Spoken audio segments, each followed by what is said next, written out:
সকলোৱে বিশেষকৈ আমাৰ যুৱ বন্ধুসকল অত্যন্ত উৎকণ্ঠাৰে সৈতে অপেক্ষা কৰি আছিল যে পুলিচৰ কনিষ্টবলসকলৰ নিযুক্তি কেতিয়াৰে পৰা হ'ব বা কোন দিনাখন হ'ব।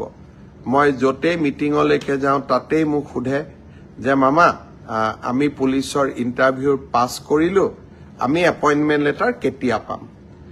মই আপোনালোকক আজি জনাব খুজিছো যে আপোনালোকৰ উৎকণ্ঠাৰ অন্ত পৰিলে ৩ তাৰিখে গুৱাহাটীত আমি আপোনালোকক নিযুক্তি পত্ৰ বিতৰণ কৰিম।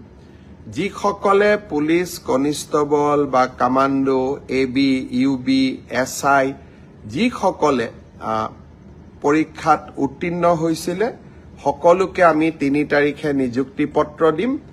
আপোনালোক নিযুক্তি পত্ৰ লবলৈ গুৱাহাটীলৈ আহিব, লগত দেউতা মা বা মাৰ এজনক লৈ আহিব। কাৰণ আপোনালোকৰ এই সাফল্যৰ দিনটোত লগত দেউতা বা মাক আপোনালোকে লৈ আহিলে তেওঁলোকেও ভাল পাব আৰু আপোনালোকেও আনন্দ অনুভৱ কৰিব। মই সকলো মোৰ অতি মৰমৰ ভাগিনসকলক যিসকলে পৰীক্ষাত পাছ কৰিছে সকলোকে নহয়, যিসকলে পৰীক্ষাত উত্তীৰ্ণ হ'ল তেওঁলোকক নিযুক্তি পত্ৰ ল'বলৈ মই ৩ তাৰিখে আকৌ এবাৰ নিমন্ত্ৰণ জনালো।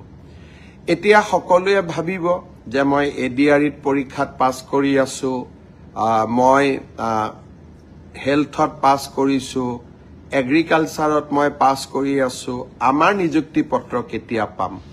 মই এনেকৈ আপোনালোকক যেতিয়াই আমি সাজু হৈ যাওঁ মই এনেকৈ আপোনালোকক খবৰ দি থাকিম। আপোনালোক ধৈৰ্যৰে সৈতে অকণমান আমাক সময় দিয়ক, ধৈৰ্যৰে সৈতে আপোনালোকে অপেক্ষা কৰক। আৰু এটা খবৰ